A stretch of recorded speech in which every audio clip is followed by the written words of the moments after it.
Good morning everyone. मैं हूं doctor Saroj Kanwar. आज का हमारा जो टॉपिक है that is pulmonary pressures and compliance. अब जो हमारा रेस्पिरेटरी यूनिट जो चल रहा है इसके अंदर क्या है, रेस्पिरेशन जो प्रोसेस है जिसमें हम एयर को इनहेल करते हैं और एक्सहेल करते हैं। तो इसमें डिफरेंट डिफरेंट टाइप्स के प्रेशर्स है और उनका क्या सिग्निफिकेंस है वो सब कुछ हम लोग इस टॉपिक के अंदर डिस्कस करेंगे। ठीक है। अब रेस्पिरेटरी प्रेशर्स, भाई रेस्पिरेटरी प्रेशर्स क्या होते हैं? Two types of respiratory pressures are there. कौन कौन से हैं? दैट इज क्या है आपका intrapleural pressure and the intra-alveolar pressure. Intrapleural pressure or the intrathoracic pressure, intra-alveolar pressure और the intrapulmonary pressure। ये टू टाइप के प्रेशर होते हैं जो हमारी बॉडी के अंदर जो रेस्पिरेटरी सिस्टम जो लंग्स और थोरेसिक कैविटी उसके अंदर क्या है आपका प्रोडक्शन रहता है इन प्रेशर्स का, कि भाई वो प्रेशर हमेशा ही वहाँ पे प्रेजेंट रहते हैं during the process of respiration. ठीक है। फर्स्ट वाला क्या है आपका इंट्राप्लूरल प्रेशर। नाम से ही पता चलता है कि भाई जो इंट्राप्लूरल, इंट्राप्लूरल का मतलब क्या है? जो प्लूरल कैविटी है आपकी, है ना। प्लूरल क्या है? प्लूरा क्या रहती है आपकी? जो आपके लंग्स है उनकी क्या है, एक आउटर कवरिंग रहती है। ठीक है। उसमें क्या रहता है कि भाई टू टाइप्स की लेयर्स होती है, एक पैराइटल प्लूरा होती है और दूसरा क्या है आपका विसरल प्लूरा होती है। पैराइटल प्लूरा क्या है? थोरेसिक कैविटी के नीचे होती है जस्ट। और विसरल प्लूरा क्या है आपका लंग्स के साथ में अडहेसिव, मतलब उसके साथ में चिपकी हुई रहती है। बट यहाँ पे रोल ये रहता है कि भाई ये जो पैराइटल प्लूरा और विसरल प्लूरा जो दो लेयर्स है आपकी, इसमें क्या है कि भाई ये दोनों क्या रहती है, इस तरह से सेपरेटेड रहती है। ठीक है। ये हमारी पैराइटल प्लूरा है, ये हमारे विसरल प्लूरा है। इन दोनों के बीच में क्या रहता है? एक गैप प्रेजेंट रहता है, एक कैविटी प्रेजेंट रहती है। उसको हम लोग क्या बोलते हैं? प्लूरल कैविटी बोलते हैं। ठीक है, फर्स्ट पॉइंट। सेकेंड पॉइंट ये है कि भाई जो हमारी जो ये कैविटी जो है आपकी पैराइटल प्लूरा और विसरल प्लूरा के बीच में, इसमें एक फ्लूइड का सिक्रीजन होता है। कौन सिक्रीट करता है? Visceral pleura. ठीक है। विसरल प्लूरा क्या करती है? एक फ्लूइड का सिक्रीजन करती है, जो फ्लूइड हमेशा इसके अंदर प्रेजेंट रहता है, that is known as pleural fluid बोलते हैं उसको। ठीक है। फिर नेक्स्ट इंपॉर्टेंट पॉइंट इसमें ये आता है कि भाई जो ये पैराइटल प्लूरा है आपकी, ठीक है, और दूसरी कौन सी है? Visceral pleura. विसरल प्लूरा है आपकी। ठीक है। ये पैराइटल हो गई, ये विसरल हो गई। अब ये विसरल प्लूरा क्या है? यहाँ पे क्या होते हैं? लंग्स होते हैं। लंग्स से बिल्कुल चिपकी हुई रहती है, अडहेसिव रहती है। ठीक है। जो पैराइटल प्लूरा है ये क्या करती है? थोरेसिक कैविटी के नीचे रहती है। ये क्या करती है? थोरेसिक कैविटी के नीचे रहती है। तो यहाँ पे क्या है? एक गैप प्रेजेंट होता है। ठीक है। एक कैविटी प्रेजेंट रहती है इन दोनों के बीच में। तो उसमें क्या होगा, यहाँ पे इन दोनों के डिफरेंस की वजह से, मतलब बीच में इस कैविटी की वजह से क्या रहता है? यहाँ पे एक प्रेशर रहता है, हर टाइम प्रेशर वहां पे प्रेजेंट रहता है। उस प्रेशर को हम लोग क्या बोलते हैं? इंट्रा प्लूरल प्रेशर बोलते हैं। उसको क्या बोलते हैं? Intra pleural pressure. नाम से ही पता चलता है कि जो प्लूरल लेयर्स है आपकी पैराइटल प्लूरा और विसरल प्लूरा, इन दोनों के बीच में एक प्रेशर रहता है, उसको हम लोग क्या बोलते हैं? इंट्रा प्लूरल प्रेशर बोलते हैं। ठीक है। बिकॉज यहाँ पे क्या रहता है, अब नेक्स्ट इंपॉर्टेंट पॉइंट ये रहता है कि भाई ये जो पैराइटल पैराइटल प्लूरा और विसरल प्लूरा है, इसके अंदर हमेशा एक प्रेशर क्रिएट रहता है। इस प्रेशर की वजह से क्या है, ये दोनों क्या है? आपस में चिपकती नहीं है। दोनों में हमेशा यहाँ पे क्या रहता है? गैप प्रेजेंट रहता है। इस कैविटी प्रेजेंट रहती है और उसके अंदर क्या होता है? आपका फ्लूइड प्रेजेंट रहता है। कौन सिक्रीट करता है? विसरल प्लूरा उस फ्लूइड को सिक्रीट करता रहता है और वो आगे ड्रेन होता रहता है लिम्फेटिक सिस्टम्स के थ्रू। ठीक है। तो ये जो प्रेशर है आपकी, जो प्लूरल कैविटी में जो प्रेशर प्रेजेंट होता है, उसको हम लोग क्या बोलते हैं? इंट्रा प्लूरल प्रेशर बोलते हैं। ठीक है। ठीक है। नेक्स्ट क्या है? Pressure existing in the pleural cavity between the parietal and the visceral pleura. ठीक है, ये हो गया। अब नेक्स्ट क्या रहता है कि normal values of intra pleural pressure. अब ये जो प्लूरल प्रेशर है आपका, इसका कुछ ना कुछ आपका वैल्यू रहेगा। ठीक है, वैल्यूज रहती है इसकी। हम लोग इसके वैल्यूज किसके साथ कंपेयर करते हैं? आपके एटमॉस्फेरिक जो प्रेशर है उसके साथ हम लोग क्या करते हैं? इसका कंपैरिजन करते हैं। ठीक है। अब नेक्स्ट इंपॉर्टेंट पॉइंट ये आता है कि भाई जो इंट्राप्लूरल प्रेशर है ये always negative. Most important point है ये कि भाई जो ये इंट्राप्लूरल प्रेशर है ये हमेशा ही क्या रहता है? आपका नेगेटिव रहता है। ठीक है। इसका क्या रीजन है कि भाई जो प्लूरल कैविटी है is always line by thin layer of fluid that is secreted by the visceral pleura. ठीक है। ये अभी हमने देखा था कि जो प्लूरल कैविटी के अंदर जो फ्लूइड जो प्रेजेंट होता है वो कौन सिक्रीट करता है? आपकी विसरल जो प्लूरा है उसकी जो लाइनिंग है, ठीक है, वो क्या करती है? उस फ्लूइड को सिक्रीट करती रहती है। तो पैराइटल फ्लूरा और विसरल फ्लूरा में क्या रहता है? बीच में एक फ्लूइड प्रेजेंट रहता है, मतलब वो दोनों कभी भी कंबाइन नहीं होती। ठीक है। The fluid is constantly pumped from the pleural cavity into lymphatic vessels. अब क्या है, जो फ्लूइड जो प्रोडक्शन होता है वो क्या रहता है? लिम्फेटिक वेसल्स के थ्रू क्या रहता है? यहाँ पे प्रोड्यूस होता रहता है और लिम्फेटिक वेसल्स क्या करती है? उसको ड्रेन करती रहती है, वहां से ड्रेन करती रहती है। ठीक है। तो नेक्स्ट क्या रहता है इसमें? Pumping of fluid creates a negative pressure in the pleural cavity. Third important point कि जो फ्लूइड है, जो लिम्फेटिक वेसल जिस फ्लूइड को विसल प्लूरा जो सिक्रीट करती है उस फ्लूइड को जो लिम्फेटिक वेसल्स है वो क्या करते हैं, वहाँ से ड्रेन करते रहते हैं, प्रोडक्शन होता रहता है, ड्रेन करते रहते हैं। तो इसलिए वहाँ का जो प्रेशर जो रहता है दैट इज़ प्लूरल कैविटी का जो प्रेशर है वो हमेशा क्या रहेगा आपका नेगेटिव रहता है। सेकंड दूसरा इंपॉर्टेंट पॉइंट यहाँ पे ये आता है कि भई जो प्लूरल कैविटी है, ठीक है? जो आपकी पैराइटल प्लूरा और विसरल प्लूरा जो है आपकी, ये क्या है, विसरल प्लूरा क्या रहती है, लंग्स के साथ में चिपकी हुई रहती है। पैराइटल प्लूरा क्या रहती है, आपकी थोरेसिक कैविटी के जस्ट नीचे रहती है। तो ये दोनों क्या करते हैं, जो लंग्स का काम क्या होता है, उसको लंग्स का एक्सपेंड करना है, इन्हेल करना है, एक्सहेल करते हैं, उस टाइम उसका प्रेशर चेंज होता है, वॉल्यूम चेंज होती है, ठीक है?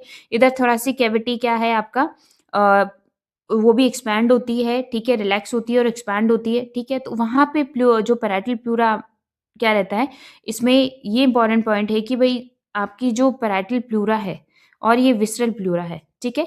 विसरल प्लूरा को लंग्स अंदर की साइड इधर खींच के रखते हैं, ठीक है? और थोरेसिक कैविटी क्या करती है, पैराइटल प्लूरा को बाहर की तरफ खींच के रखती है, ठीक है? तो इसकी वजह से क्या है, ये दोनों लेयर्स आपस में कभी भी कंबाइन नहीं होती है और इनके अंदर एक नेगेटिव प्रेशर हमेशा क्रिएट रहता है, ठीक है? तो सेकंड रीज़न ये रहता है कि वो जो पैराइटल प्लूरा और विसरल प्लूरा है, जो हमेशा कभी भी कंबाइन नहीं होती है, ठीक है? विसरल प्लूरा को क्या है, लंग्स अपनी तरफ खींच के रखते हैं, ठीक है? पैराइटल प्लूरा को थोरेसिक कैविटी बाहर की साइड खींच के रखती है। तो इनके बीच में हमेशा क्या है, हमेशा एक नेगेटिव प्रेशर क्रिएट रहता है। क्योंकि जब भी कोई भी 2 लेयर्स होती है, अगर वो अपार्ट रहती है, दोनों के बीच में आपका एक इस डायरेक्शन में जाएगा, दूसरा इस डायरेक्शन में जाए, जो इंटरनल जो प्रेशर वो हमेशा क्या रहेगा, हमेशा वो नेगेटिव ही रहता है यहाँ पे।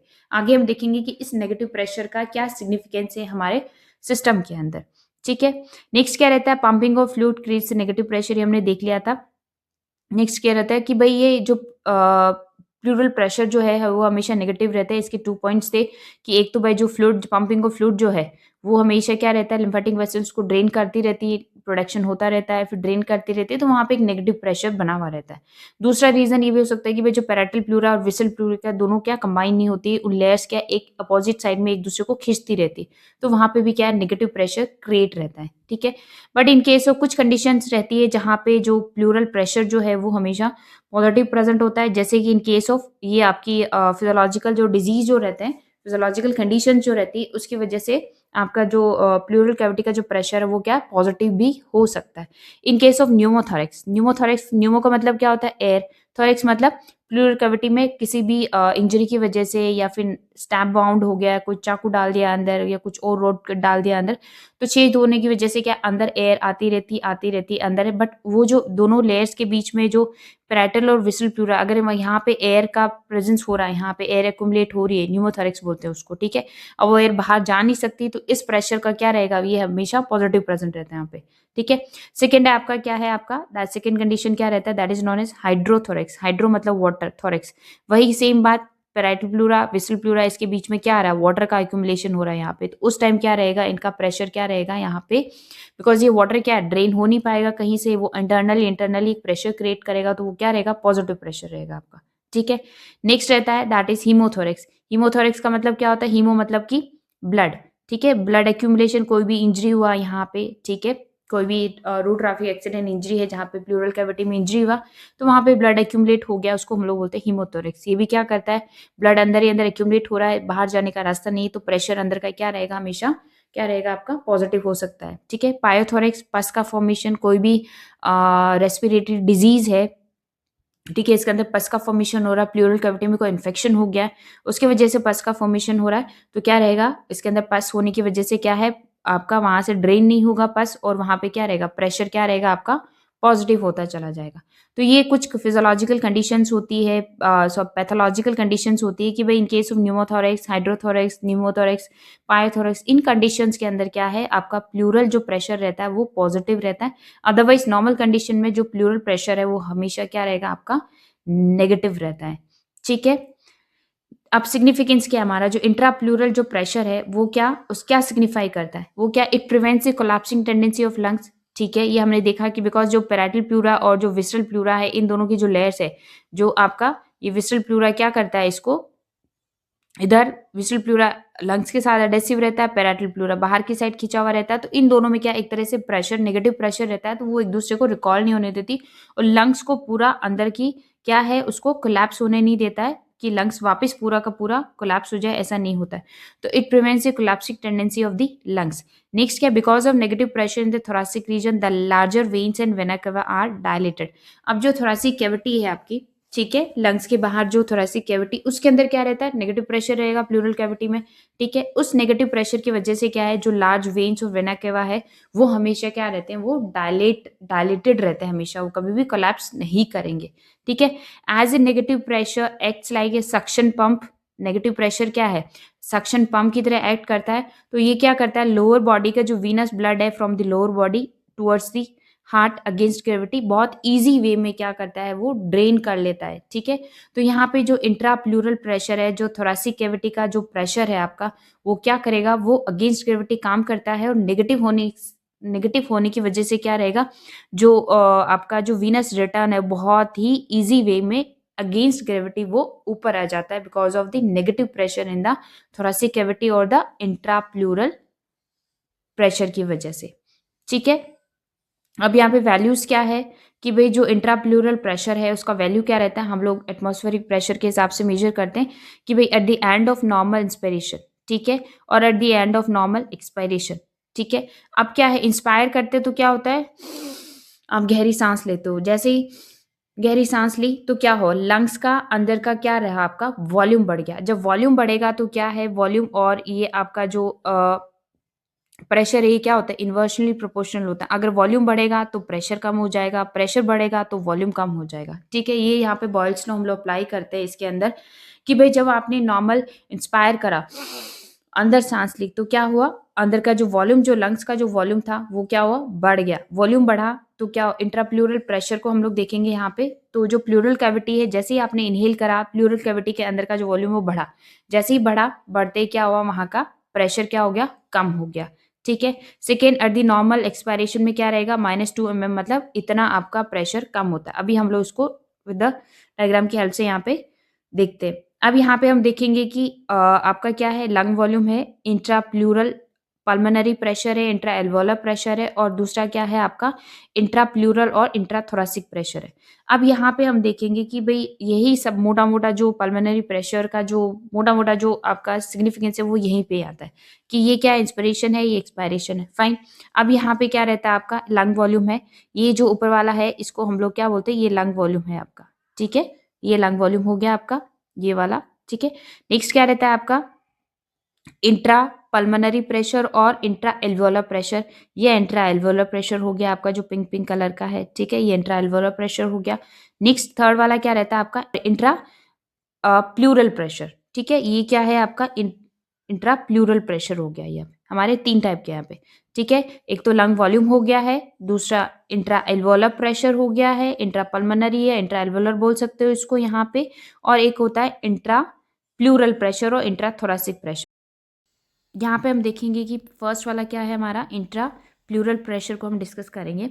अब यहाँ पे देखते हैं कि हम लोग ये जो लंग वॉल्यूम है, जैसे ही लंग वॉल्यूम इंक्रीज होगा, ठीक है, आपने इंस्पायर करा, ठीक है, लंग वॉल्यूम इंक्रीज हुआ, जैसे ही लंग वॉल्यूम इंक्रीज होगा तो इंट्रा प्लूरल, ये जो प्रेशर है हमारा, यहाँ पे कौन सा प्रेशर है, इंट्रा प्लूरल प्रेशर क्या जाएगा, और नेगेटिव होता चला जाएगा यहाँ पे, ठीक है। वॉल्यूम इंक्रीज होगा तो ये क्या इन्वर्सली प्रोपोर्शनल होता है, अगर वॉल्यूम इंक्रीज होगा तो प्रेशर क्या होगा, कम होगा। तो जो इंट्राप्लूरल प्रेशर है वो क्या रहेगा, 0 से, नॉर्मली वो नेगेटिव में ही रहता है यहाँ पे, ठीक है। अब क्या करें, जैसे ही आपने इंस्पायर करा, अंदर वॉल्यूम गया और प्रेशर क्या हुआ, और नेगेटिव हो गया। इंट्राप्लूरल कैविटी में प्रेशर क्या रहा आपका, और नेगेटिव हो गया, यहाँ पे आपका -7 तक आ गया, ठीक है, हो गया, फाइन। सेकेंड क्या है, अब क्या रहेगा कि ये एंड ऑफ इंस्पिरेशन, ये वाला जो पार्ट है आपका, ये क्या है, एंड ऑफ इंस्पायरेशन हो गया, फाइन। अब नेक्स्ट क्या रहता है, जैसे ही आपका एक्सपायरेशन स्टार्ट होता है, एक्सपायरेशन स्टार्ट होगा तो क्या रहेगा, जैसे ही एक्सपायरेशन स्टार्ट हुआ तो यहाँ पे वॉल्यूम क्या हुआ, डिक्रीज हो गया। जैसे ही वॉल्यूम डिक्रीज हुआ तो इंट्राप्लूरल जो प्रेशर वो क्या हुआ, यहाँ पे वापस वो पॉजिटिव हो गया यहाँ पे, ठीक है। कितना, यहाँ पे ये पॉजिटिव हो गया, बिकॉज यहाँ पे एक्सपायरेशन के टाइम क्या वॉल्यूम कम हुआ, जैसे ही आपने करा बाहर निकाला, हवा को जैसे ही बाहर निकाला, जैसे ही आपकी एयर क्या है, लंग्स के बाहर आई, बाहर आती क्या हुआ, एक्सपायरेशन में वॉल्यूम कम हुआ। जैसे ही वॉल्यूम कम हुआ, यहाँ पे प्रेशर क्या रहा आपका, क्या हो गया, यहाँ पे प्रेशर आपका वापस पॉजिटिव में आ गया। ये यहाँ पे ये था, यहाँ पे एक्सपायरेशन जैसे स्टार्ट होगा ये वॉल्यूम कम हुआ, वॉल्यूम कम होती क्या, प्रेशर वापस यहाँ से माइनस से क्या होगा, यहाँ से पूरा ऊपर आपका आ गया। ठीक है, तो ये इस तरह से क्या है, आपका प्रेशर चेंज होता है कि भाई इंट्रा प्लूरल प्रेशर है या इंट्रा थोरेसिक प्रेशर है, वो क्या रहता है कि आप जैसे ही लंग को आप इंस्पायर करते हो, जैसे ही आप इंस्पायर करोगे तो क्या होगा, आपका जो वॉल्यूम है लंग्स के अंदर, जो वॉल्यूम है वो थोरेसिक कैविटी का वॉल्यूम क्या करेगा, इंक्रीज करेगा। जैसे ही वॉल्यूम इंक्रीज करेगा तो प्रेशर क्या है, और नेगेटिव हो जाएगा। और जैसे ही एक्सपायरेशन में क्या होगा, वॉल्यूम बाहर आया, आपने एक्सपायर करा, हवा को करके बाहर निकाल दे, जैसे ही बाहर निकाला प्रेशर वापस क्या हो जाएगा, वापस यहाँ पे पॉजिटिव हो जाए। तो मोटा मोटा ये है कि भाई लंग्स और वॉल्यूम, जो लंग वॉल्यूम है आपका, ठीक है, वॉल्यूम और आपका प्रेशर का डिफरेंस ये रहता है कि जैसे ही वॉल्यूम अंदर जाएगा प्रेशर अंदर का कम हो जाएगा, जैसे ही एयर बाहर आएगी, ठीक है, बाहर आती एक्सपायरेशन में बाहर आएगी तो प्रेशर क्या रहेगा, वहाँ पे थोड़ा सा पॉजिटिव आ जाएगा यहाँ पे। ठीक है, तो नेक्स्ट यहाँ पे क्या रहता है आपका कि भाई जो इंट्रापल्मोनरी प्रेशर है, ठीक है, वो हमेशा नेगेटिव में रहता है। और दूसरा क्या है, जैसे ही आप इंस्पायर करोगे तो थोड़ा और नेगेटिव हो जाएगा। ठीक है, और during the time of expiration में क्या थोड़ा सा वो वापस अपने नॉर्मल लेवल पे चला जाएगा, पॉजिटिव हो जाएगा यहाँ पे। ठीक है, नेक्स्ट आपका आता है that is intra alveolar pressure. अब इंट्रा एल्वियोलर प्रेशर क्या है कि भाई जो इंट्रा एल्वियोलर प्रेशर और इंट्रा पल्मोनरी प्रेशर, इसको हम बोल सकते हैं, इसके अंदर क्या होगा, the pressure existing in the alveoli of the lungs. कौन सा प्रेशर है, जो एल्वलाई के अंदर जो प्रेशर एग्जिस्ट करता है उसको हम लोग बोलते हैं इंट्रा एल्वियोलर प्रेशर। ठीक है, अब क्या रहता है कि भाई नॉर्मल, जब हम नॉर्मल डिग्री पे अगर हम लोग देखते हैं कि आपका जो एल्वलाई है वो नॉर्मल रहेगा, इस तरह से नॉर्मली प्रेजेंट रहता है। जैसे ही हम क्या करेंगे, इनहेल करेंगे, एयर को इनहेल करते हैं, जैसे ही हम अंदर का एयर को अंदर लिया, सांस ली अंदर, तो एल्वलाई का जो साइज है वो वॉल्यूम क्या है, बढ़ जाएगा। पहले इतना सा था, ठीक है, अब जैसे ही हमने एयर को इनहेल करा तो वॉल्यूम बढ़ेगा ऊपर। जैसे ही वॉल्यूम बढ़ेगा तो क्या है, इस वॉल है इनकी एल्वलाई की, जो वॉल्स है यहाँ पे दीवार है, इन पे क्या होगा, प्रेशर क्या हो जाएगा आपका, कम हो जाएगा। प्रेशर क्या होगा यहाँ पे, नेगेटिव में आ जाएगा। मतलब प्रेशर एटमॉस्फेरिक प्रेशर जो रहता है उसके कंपैरिजन में यहाँ पे प्रेशर कम होगा। प्रेशर कम होने की वजह से क्या, एयर आपका अंदर जाएगा, फिल होगा अंदर। ठीक है, इसलिए हम लोग क्या करते हैं, एटमॉस्फेरिक प्रेशर के कंपैरिजन में ही हमारा जो रेस्पिरेटरी जो सिस्टम है काम करता है यहाँ पे। क्यों, क्योंकि जो एटमॉस्फेरिक प्रेशर है आपका, ठीक है, अगर लंग्स के अंदर एटमॉस्फेरिक प्रेशर के कंपैरिजन में प्रेशर अगर अंदर कम होगा तभी एयर क्या जाएगा, अंदर जाएगा एयर। और अंदर अगर आपका जो प्रेशर है, एयर का जो प्रेशर है ना, वो अगर ज़्यादा रहता है as compare with the atmospheric pressure के, तो वो क्या है आपका बाहर की तरफ वो आपको एक्सहेल करेगा। तो ये एक नॉर्मल फिनोमेना है रेस्पिरेटरी सिस्टम में कि भाई आपको एयर इनहेल और एक्सहेल कैसे होता है आपका, बिकॉज यहाँ पे जो एटमॉस्फेरिक प्रेशर है आपका, उसको कंपैरेटिवली हम लोग देखते हैं कि अगर अंदर का जो हमारा लंग्स के अंदर का जो हमारा जो प्रेशर अगर वो कम है तो क्या होगा, एटमॉस्फेरिक प्रेशर के थ्रू हवा क्या रहेगा, अंदर की साइड जाएगा। और अगर अंदर का प्रेशर ज़्यादा है तो एयर क्या करेगा, बाहर की साइड आपका निकलेगा। तो यहाँ पे मोटा मोटा सिग्निफिकेंस जो हमारा जो मेन मैकेनिज्म है वो यहाँ पे प्रेजेंट रहता है। नेक्स्ट क्या है भाई, जो इंट्रा एल्वियोलर प्रेशर है, ठीक है, वो क्या रहता है, it becomes negative during inspiration and positive during expiration. अब क्या है भाई, negative during inspiration and positive during expiration. अब यहाँ पे हम लोग इसके अंदर देखेंगे फिर से कि जो हमारा जो पल्मोनरी प्रेशर है, ठीक है, इंट्रा पल्मोनरी प्रेशर है यहाँ पे, ये हम देखते हैं, ये लंग वॉल्यूम है, ठीक है, आपने इंस्पायर करा, ठीक है, जैसे आपने इंस्पायर करा, सांस को अंदर लिया तो अंदर का जो अब वॉल्यूम बढ़ गया अंदर का, तो प्रेशर क्या होगा आपका, प्रेशर क्या होना चाहिए आपका, कम होना चाहिए। नेगेटिव में प्रेशर क्या आ गया आपका, यहाँ पे कम हो गया ये वाला प्रेशर। ठीक है, ये हमारा वॉल्यूम था, जैसे ही वॉल्यूम बढ़ा आपका जो जीरो से क्या आ गया यहाँ पे -1 पे आ गया है इंट्रा पल्मोनरी प्रेशर और इंट्रा एल्वियोलर प्रेशर हम लोग इसको बोलते हैं। फाइन, और जैसे ही हमने एयर को क्या करा, एक्सहेल करा, ठीक है, जैसे ही हमने उसको एक्सपायर करा, यहाँ पे वॉल्यूम, जैसे ही हम एयर को एक्सपायर करेंगे तो क्या होगा, अंदर का वॉल्यूम कम हो जाएगा। जैसे ही वॉल्यूम कम होगा, ये जो प्रेशर है आपका यहाँ पे वापस ये क्या आ जाएगा, अब जीरो से ऊपर आ जाएगा, ठीक है, पॉजिटिव आ जाएगा यहाँ पे। तो मोटा मोटा जो सिग्निफिकेंस है अब यहाँ पे कि भाई जो अगर आप लंग वॉल्यूम्स जो इंट्रा एल्वियोलर प्रेशर है, जैसे आप इंस्पायर करोगे तो अंदर का वॉल्यूम बढ़ेगा, एल्वेलाई के अंदर जो एयर है, ठीक है, उसका वॉल्यूम बढ़ जाएगा, वॉल्यूम बढ़ेगा तो एल्वेलाई का क्या होगा, प्रेशर वहाँ पे कम हो जाएगा। जैसे ही आपने एक्सपायर करा, लंग्स के अंदर जो एयर जो था उसको आपने जैसे ही बाहर निकाला, बाहर निकालते ही क्या होगा, अंदर का प्रेशर आपका वापस पॉजिटिव हो जाएगा, बढ़ जाएगा, प्रेशर बढ़ जाएगा। जैसे ही वॉल्यूम कम हुआ प्रेशर बढ़ जाएगा, ठीक है, तो वो आपका +1 आ जाएगा यहाँ पे, ठीक है। तो जो इंट्रा पल्मोनरी प्रेशर है, इंट्रा एल्वियोलर प्रेशर है, जैसे ही लंग वॉल्यूम बढ़ेगा यहाँ पे प्रेशर कम हो जाएगा, ठीक है। और जैसे ही आप लंग वॉल्यूम, जैसे ही आप एक्सपायर करोगे वॉल्यूम कम होगा तो प्रेशर यहाँ पे वापस क्या हो जाएगा, पॉजिटिव हो जाएगा, यहाँ पे +1। हम लोग किसके साथ कंपेयर करते हैं, एटमॉस्फेरिक प्रेशर के साथ में हम लोग कंपेयर करते हैं इसको, ठीक है। जो मेन जो रोल है आपका एटमॉस्फेरिक प्रेशर का ही है, बिकॉज लंग्स के अंदर अगर एटमॉस्फेरिक प्रेशर कम है तो एयर क्या जाएगा, अंदर जाएगा, और लंग्स के अंदर अगर एटमॉस्फेरिक प्रेशर जो है ज़्यादा हो गया अंदर तो वो क्या करेगा, एयर को क्या करेगा, बाहर एक्सहेल करेगा, ठीक है। तो इंट्रा एल्वियोलर प्रेशर क्या है, it becomes negative during the inspiration और it becomes positive during the expiration, ठीक है। नेक्स्ट क्या रहता है आपका सिग्निफिकेंस, क्या है इंट्रा एल्वियोलर प्रेशर का मोटा मोटा सिग्निफिकेंस क्या है कि भाई जो ड्यूरिंग आप इंस्पायर करते हो, इनहेल करते हो, inspiration pressure becomes negative, so atmospheric pressure enters the alveoli, ठीक है। एल्वेलाई के अंदर का जो प्रेशर था वो अंदर का कम था, तो जैसे ही आप अंदर इंस्पायर करते हो तो क्या रहेगा आपका, नेगेटिव हो जाएगा और एयर अंदर जाएगा। और ड्यूरिंग एक्सपायरेशन में क्या है, इंट्रा एल्वियोलर प्रेशर क्या रहेगा आपका, बिकम्स पॉजिटिव, ठीक है। प्रेशर क्या रहता है, पॉजिटिव हो जाता है, बिकॉज एयर क्या है, बाहर एक्सपेल्ड आउट, हमारी एयर क्या हो जाती है, बाहर निकल जाती है, वॉल्यूम कम हो जाती है। जैसे वॉल्यूम कम होगा वैसे ही हमारा प्रेशर ज़्यादा रहता है। तो यहाँ पे वॉल्यूम और प्रेशर को कंपेयर करना, जब वॉल्यूम ज़्यादा होता है, अंदर जाएगा वॉल्यूम, तो अंदर का प्रेशर कम हो जाएगा, अंदर का वॉल्यूम ज़्यादा होगा, ठीक है, तो क्या होगा आपका प्रेशर वहाँ पे, क्या ज़्यादा प्रेशर होगा तो वॉल्यूम कम हो जाएगा, वॉल्यूम एयर को हम लोग बाहर निकाल देंगे, ठीक है। Intra alveolar pressure also helps in the exchange of the gases between the alveolar air and the blood.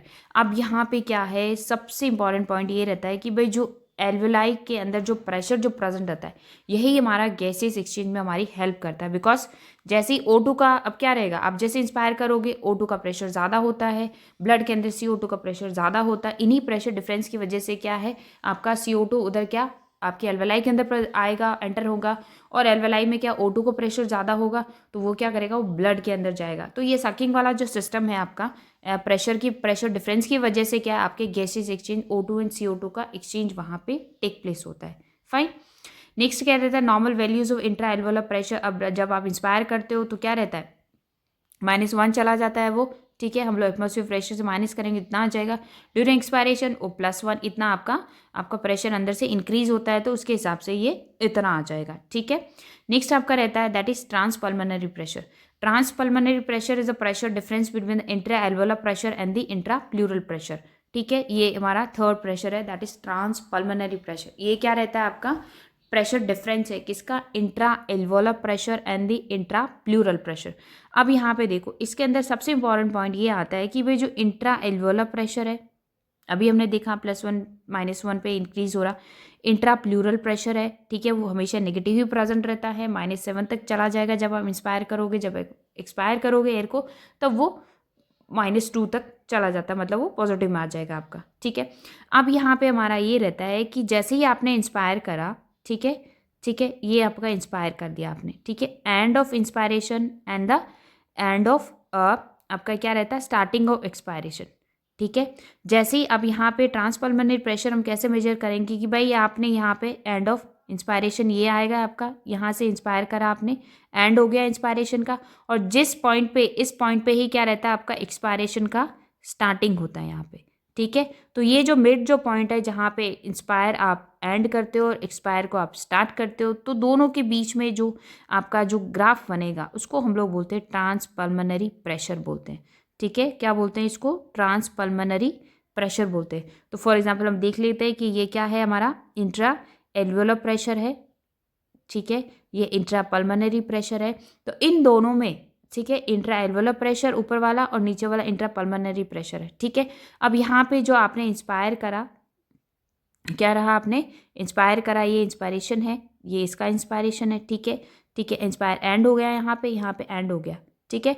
Next क्या रहता है आपका, दैट इज यहाँ पे एक्सपायरेशन का स्टार्टिंग होता है, यहाँ पे इसका एक्सपायरेशन का स्टार्टिंग हुआ, इसमें एक्सपायरेशन का स्टार्टिंग हो गया, ठीक है। तो अब यहाँ पे जो डिफरेंस आएगा यहाँ पे, ठीक है, मोटा मोटा जो डिफरेंस आएगा that is known as transpulmonary pressure, उसको हम लोग क्या बोलते थे, ट्रांसपल्मोनरी प्रेशर। यहाँ पे हम देखेंगे इस डायग्राम के अंदर कि भाई जो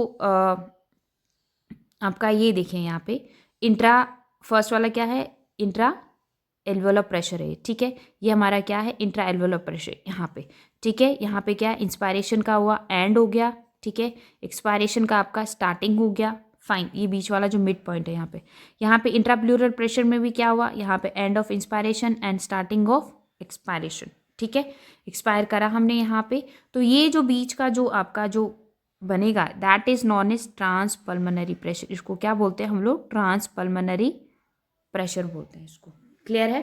तो यहाँ पे क्या रहता है कि भाई जो इंट्रा पल्मोनरी और इंट्रा एल्वोलर जो प्रेशर है उनके बीच का जो मिड पॉइंट जो रहेगा, जहाँ पे इंस्पायरेशन और एक्सपायरेशन का मिड पॉइंट है यहाँ पे, ठीक है। इंस्पायर खत्म हुआ, एक्सपायर स्टार्ट हुआ, यहाँ पे इंस्पायर खत्म हुआ, यहाँ पे एक्सपायर स्टार्ट हुआ, तो बीच का जो पॉइंट है that is known as transpulmonary pressure. उसको क्या बोलते हैं हम लोग, ट्रांसपल्मोनरी प्रेशर बोलते हैं। फाइन। नेक्स्ट आपका आता है दैट इज कंप्लायंस। कंप्लायंस क्या है, compliance is the ability of the lungs and thorax to expand. Compliance का मतलब होता है कि भाई जो आपकी लंग्स और थोरैक्स जो है उसका कितना मैक्सिमम वो एक्सपेंड कर सकता है नॉर्मली, ठीक है। It is the expansibility of the lungs and the thorax. इसका मतलब है कि भाई लंग्स एंड थोरैक्स कितना उसका नॉर्मली वो एक्सपेंड कर सकता है, that is known as compliance बोलते हैं उसको। It is defined as the change in the volume per unit change in the pressure by, कि जो वॉल्यूम है इसका change in the volume per unit change in the pressure, ठीक है। जो प्रेशर है पर यूनिट अगर प्रेशर चेंज होता है तो उसमें वॉल्यूम कितना चेंज होगा, that is known as compliance. Compliance is use as the measure of the stiffness of the lungs. Stiffer the lungs less is the compliance. इसका मतलब है कि भाई ये जो कंप्लायंस जो है इसमें हमारी थोरैसिक कैविटी और लंग्स क्या है, एक्सपैंड करते हैं, ठीक है। नॉर्मली जो अगर नॉर्मल मेजरमेंट अगर हम लोग लेते हैं उसका, तो नॉर्मली वो मतलब कि अगर कंप्लायंस कम है, उसका मेजरमेंट कम है, इसका मतलब क्या है, लंग्स क्या बहुत ज़्यादा स्टिफर है, उसमें कुछ ना कुछ एबनॉर्मलिटी वहाँ पे प्रेजेंट है, ठीक है।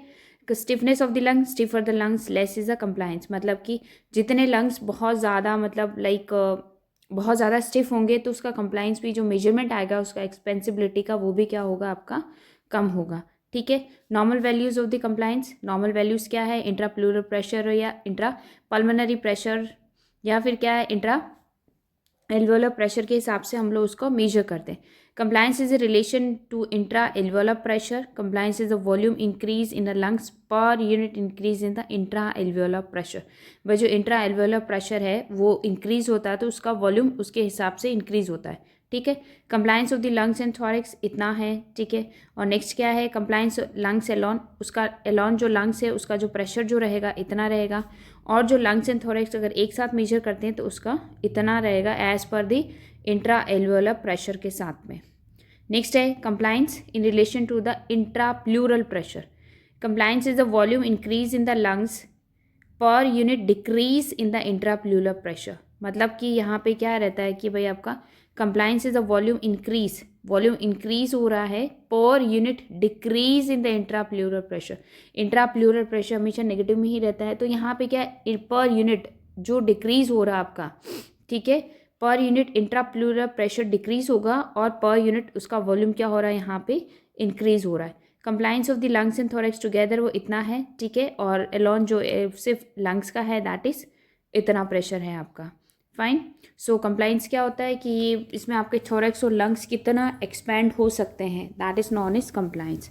अब यहाँ पे बहुत सारी लाइक पैथोलॉजिकल कंडीशंस होती है जहाँ पे क्या रहता है कि भाई जो लंग्स का एक्सपेंसिबिलिटी है लंग्स एंड थोरैक्स का वो कम भी हो सकता है, कहीं पे वो नॉर्मल से बहुत ज़्यादा expansibility of the lungs and thorax हो सकता है। तो कंप्लायंस एक तरह से क्या रहता है, एक मेजरमेंट रहता है कि भाई नॉर्मल लंग्स कितना आपका एक्सपैंड हो सकता है, उसका कितना वॉल्यूम कितने प्रेशर के साथ वो एक्सपैंड होगा। अगर उस नॉर्मल से ज़्यादा अगर आपका रहता है तो इसका मतलब वहाँ पर कुछ ना कुछ एबनॉर्मलिटी है, या फिर उससे नॉर्मल से अगर उसका रेशो कम रहता है तो वहाँ पर भी कुछ ना कुछ वो कंडीशन पैथोलॉजिकल कंडीशंस वहाँ पे अप्लाई रहता है। तो इंक्रीज इन कंप्लायंस भाई की जो कंप्लायंस है आपका लंग्स और थोरैसिक कैविटी का एक्सपेंसिबिलिटी है वो नॉर्मली इंक्रीज हो रहा है, नॉर्मल से ज़्यादा इंक्रीज हो रहा है। Compliance increases due to the loss of the elastic property of the lungs, ठीक है। या तो इलास्टिक प्रॉपर्टी जो लंग्स का जो इलास्टिक प्रॉपर्टी है वो वहाँ पे लॉस हो गया, उसकी वजह से क्या एबनॉर्मली वो इंक्रीज हो रहा है, या फिर इन ओल्ड एज और emphysema is a pathological condition where compliance increases, ठीक है। वहाँ पे एबनॉर्मलिटी क्या होता है वो इंक्रीज होता चला जाता है। नेक्स्ट आपका आता है that is decrease in compliance. Decrease में मतलब क्या है, कि जो कंप्लाइंस है आपका, जो लंग्स और थॉरिक्स जो एक्सपैंड हो रहे हैं वो नॉर्मली क्या रहते हैं, नॉर्मल जितना उसका एक्सपेंसिबिलिटी होना चाहिए उससे क्या रहता है वो कम रहता है। वो यहाँ पे इसलिए कम होता है बिकॉज वहाँ पे लंग्स में कुछ ना कुछ एबनॉर्मलिटी होती है कि वो एक्सपेंड नहीं कर पाते। Deformities of the thorax like kyphosis and scoliosis. Kyphosis and scoliosis क्या है, एक तरह से क्या आपकी जो वर्टिब्रल कॉलम है उसका डिफॉर्मिटीज होता है। तो थोरेसिक कैविटी आपका वर्टिब्रल कॉलम और रिब्स को मिलकर बनाता है। तो अगर काइफोटिक वर्टिब्रल कॉलम काइफोसिस है, जो थोरेसिक वर्टिब्रा है उसका अगर कर्व बहुत ज़्यादा है एक्सिस में, या स्कॉलियोसिस है पूरा वर्टिब्रल कॉलम का एस शेप में जो आता है आपका, वो डिफॉर्मिटीज़ है, तो वहाँ पे क्या रहेगा, थोरेसिक केज क्या आपका प्रॉपरली एक्सपेंड नहीं हो पाता, वो कुछ उसमें लिमिटेशंस रहती है। नेक्स्ट है फिब्रोटिक प्लूरेसी। फिब्रोटिक प्लूरेसी में क्या रहता है आपका, इन्फ्लेमेशन ऑफ द प्लूरा, ठीक है, रिजल्टिंग इन फाइब्रोसिस। जो प्लूरा है आपकी लंग्स की जो आउटर कवरिंग है उसमें अगर इन्फ्लेमेशन होता है तो उसकी वजह से क्या होता है, फाइब्रोसिस हो सकता है। और वो फाइब्रोटिक प्लूरेसी की वजह से क्या होगा, प्लूरल कैविटी में जो थोरेसिक कैविटी वो प्रॉपरली एक्सपेंड नहीं हो पाती। Paralysis of the respiratory muscles, यहाँ पे सबसे इंपॉर्टेंट रोल रेस्पिरेटरी मसल्स का आता है कि आपकी जो इंटरकोस्टल मसल्स है अगर उनका पैरालिसिस होता है तो थोरेसिक केज का एक्सपेंशन और रिलैक्सेशन वहाँ पे इफेक्ट होता है। प्लूरल फ्यूजन, भाई प्लूरा में कोई भी इन्फेक्शन हो रहा है तो उसकी वजह से भी क्या रहता है, प्लूरल कैविटी का प्रेशर जो है आपका वो आपका पॉजिटिव में आ सकता है और उसकी वजह से क्या थोरेसिक कैविटी का एक्सपेंशन वहाँ पे आपका इफेक्ट होता है। नेक्स्ट है आपका एबनॉर्मल थॉरेक्स। एबनॉर्मल थॉरेक्स का मतलब है कि वहाँ पे जो न्यूमोथॉरेक्स है, हाइड्रोथॉरेक्स, हीमोथॉरेक्स एंड पायोथॉरेक्स। न्यूमोथॉरेक्स मतलब थोरेसिक कैविटी में एयर का आ जाना, हाइड्रो का मतलब वाटर का, हीमो का मतलब ब्लड का एक्यूमुलेशन और पायो का मतलब पस का accumulation. So these are the some of the pathological conditions है जहाँ पे क्या है, कंप्लाइंस आपका क्या रहता है, लंग्स का जो एक्सपेंशन है, थोरेसिक कैविटी एंड लंग्स का एक्सपेंशन वो वहाँ पे इफेक्ट होता है, या तो ज़रूरत से ज़्यादा इंक्रीज हो जाएगा इन केस ऑफ ओल्ड एज और एम्फाइसीमा, या फिर क्या रहेगा नॉर्मल से भी कम एक्सपैंड होता है because of the some of these pathological conditions. ठीक है, तो ये हमारा आज का जो टॉपिक था that is permanent pressure and combining. Like करें, चैनल को सब्सक्राइब करें।